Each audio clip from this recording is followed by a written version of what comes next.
Hey, what's up? You know it's me, Nick the Bandit here, and I want to talk about today on topics. No more heroes. Yes, indeed, no more heroes. God damn it, Suda 51. Suda 51. You and your crazy ass ideas, my friend. You and your crazy ass ideas. All right, no more heroes. No more heroes. It's just about this fucking otaku slash wrestling fanatic named Travis Touchdown, who, after leading a very boring life, decides he meets this chick at a bar, Sylvia Crystal. He figures, well, fuck it, I'm going to become an assassin. And the idea behind that seems so fucking stupid and so weird. Like, you trying to tell me you were just going to listen to some hot girl about being an assassin, so you said, fuck it, I'm going to go be an assassin. It's just, it's just fucking weird, kind of. That's like basically somebody telling you you're going to jump off a bridge, but I'm going to go do it now. But point is, he comes assassin and gets his first kill, and now he's part of the assassin association. I forget what it is. I think it's the triple or double A. But I know something involving assassin. So he's part of that now. I think he killed the lowest ranked guy on there. So now he's in it. Now he's gonna fight his way to the top until he's number one. So yeah, no, and that's a general idea. Now Travis Touchdown's character. I think Travis is very fucking cool. He's very fucking cool of a character, but it's just like you can tell, like the character growth in him. Like you can sense it. Like especially during the story, it's become so obvious, kind of his character growth or whatnot. Like how he doesn't seemingly like to kill girls. Like he has something against killing girls after a while. You know, up until he fought with the one girl, I forget the one with the prosthetic leg and the grenades. Up until he fought her, he had an issue killing girls.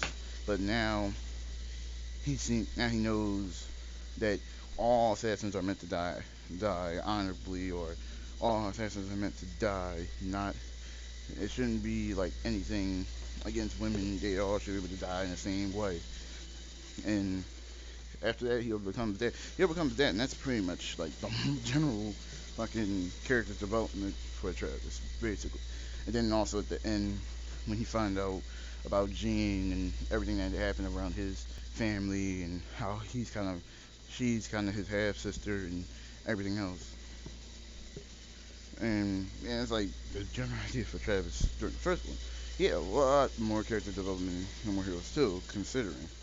I mean, No More Heroes 2, more or less, he left for 3 years, came back, went back to killing. He won. I don't think he was going to go back into the whole assassin thing, but fucking pizza something organization, I forget their name.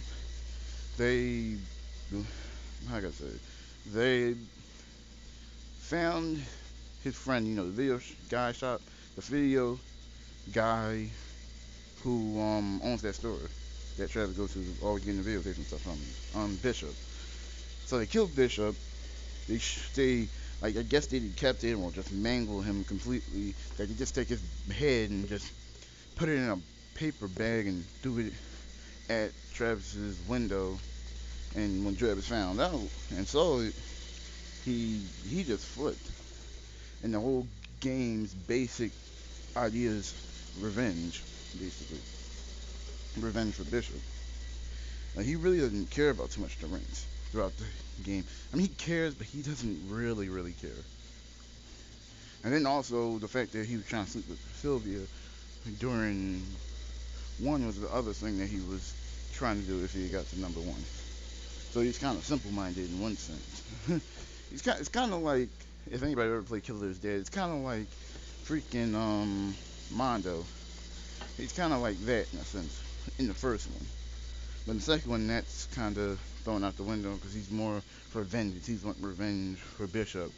So he goes through pretty much half the ranks. And as he goes through these ranks, he starts to finally realize that this is not right. Killing all these people is just not right.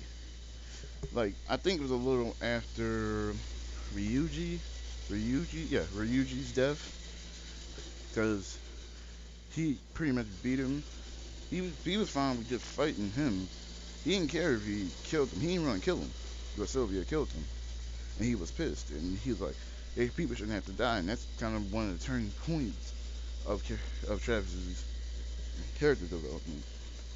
He becomes, I think he becomes kind of sympathetic a little bit. He becomes, in a sense, if you want to say it, he becomes a little more human.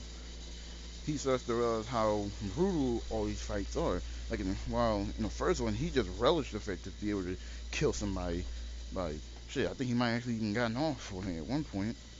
But round two, it just comes to the point where he no longer thinks highly of these things anymore. He thinks they're things that he thinks are bad. Obviously, they're horrible things that shouldn't have to happen anymore, and that he's gonna put a stop to it once he gets to the rank. He's gonna destroy the AA or AAA, whatever it is. So and that was the basic idea behind that. And that was that. So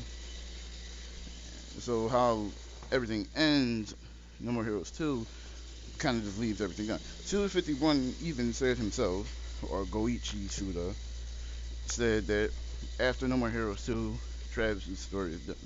There is no more hero. There, starring Travis. There's no more of that. Now, and then when he said he was done making No More Hero games on Wii because he said I did all I could do on the Wii. If they do another console, preferably now the Wii U, he will think of something for No More Heroes 3. So I'm waiting for this moment where he'll make, you know, No More Heroes 3, because No More Heroes 3 were great. I mean, the first two games were good. I mean, I love No More Heroes. Matter of fact, I could say it's the only reason why I even got a Wii, almost. No More Heroes. Seriously. For Christmas, that's what I got. Was No More Heroes 1 and 2. And I enjoyed them. Of course, it didn't really make it any better when I went on the internet and started looking at all the cutscenes, but still, it was still fun to play. And so, when the Wii U came out, no more, I'm not, God, no more. I'm thinking like Kingdom Hearts and stuff. That'll come in another video. 51, Suda 51, said he has tons of ideas for No More Heroes to go with the Wii U now. That's what he said. And I'm sitting here like, he said that like, what, it's almost 2-3 years ago. Come 2014, nothing's still confirmed about it. I'm like, I don't want to wait forever for No More Heroes. But this is taking about as long as Kingdom Hearts. And Kingdom Hearts is already now in development.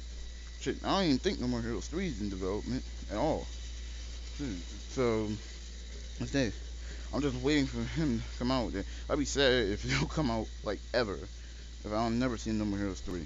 Shit. Same way I'll never hear a Lily Bergamo, which I will talk about in another video. Because I am very pissed about Lily Bergamo how it became Let It Die. I'm very pissed about Lily Bergamo.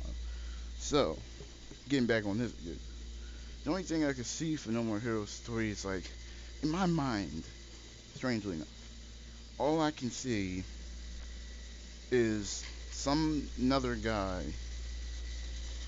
and I don't know why in the back of my head I'm thinking this, he's gonna be voiced by Johnny Young Bosch, Ichigo, a couple other people. That's all I can think of. And I just think the game's going to be cool. That's all I think of. When I think of a voice for the next No More Heroes, I think freaking Johnny Young Bosch. The Red Ranger, Bleach, Ichigo, Tommy, I think. Yeah, that's all I can really think of. But like I said, who knows when that's going to happen. It could be whenever. I don't know when it's going to happen, but I know it will happen sooner or later. So, yeah. I know he said he was going to make No More Heroes for a cell phone. For a cell phone. I don't know how that ever turned out. I think he did it. I'm not sure if he didn't do it. Like I said, Suda 51's been working on a lot of other shit. Since No More Heroes, like like Lollipop Chainsaw, um, the reissue of No More Heroes. I think No More Heroes. I forget what it was called. Another No More Heroes. It wasn't like a new game, just like a reissue of the first one with some boss battles from the second one and stuff. I can't remember. Oh, No More Heroes Paradise. Yeah, No More Heroes Paradise or something like that. So that was that. I said that. Light Pop Chainsaw. Killer is Dead. Killer is Dead is a pretty good game. I'd say Mondo was almost kind of like Travis in the first game to the degree, but I think he's obviously a little better. Story's kind of confusing. I'm still kind of trying to shake my head around, trying to think how to interpret the ending, how to interpret everything. So I don't know. I'm still thinking on that note. But all in all, Killer Day was a good game. No More Heroes to me was a great game. The only thing that pissed me off in the second, yeah, in the second No More Heroes was the fight with I think Pizza Bet or whatever his name was. His fight was the very hardest because the fact that he could knock you out the window made the whole fight so hard. Like you could get a window death. I felt like that was like they amped the fight up. They put a spike in the fight, and then like anything could have killed you. Like if he just knocked me far enough, I could have got knocked out the window, and I would have immediately died. But yeah, that's all I can really think about. Too much of No More Heroes 3. I mean, I didn't really talk too much about No More Heroes. I think I talked more about No More Heroes, like the 1 and 2, when I talked about 3. I might make a thing about 3 at a later time, but that's all I can really think about towards this right now. So, I think that's about it for me pretty much. So, subscribe to my channel, like my videos, comment under my videos, give me some ideas for another video that you may want to hear so I can talk about it. Um, like my YouTube, well, no, like my Facebook page. Like my Facebook page, Nick the Bandit, and I'll put a link under the description. Follow me on Twitter. Pretty much Nickericer26. And yeah, that's pretty much it for me. So, you know what? I'm probably going to do another video later on today, probably talking about why Prototype was a fail, or about Lily Barragamo, and how that shit became Let It Die. And that might be a rant, so I don't know. We'll see what's going to be talked about. So, this is Nick, the Bandit, signing out. Well, not signing out, but I'll catch you guys later.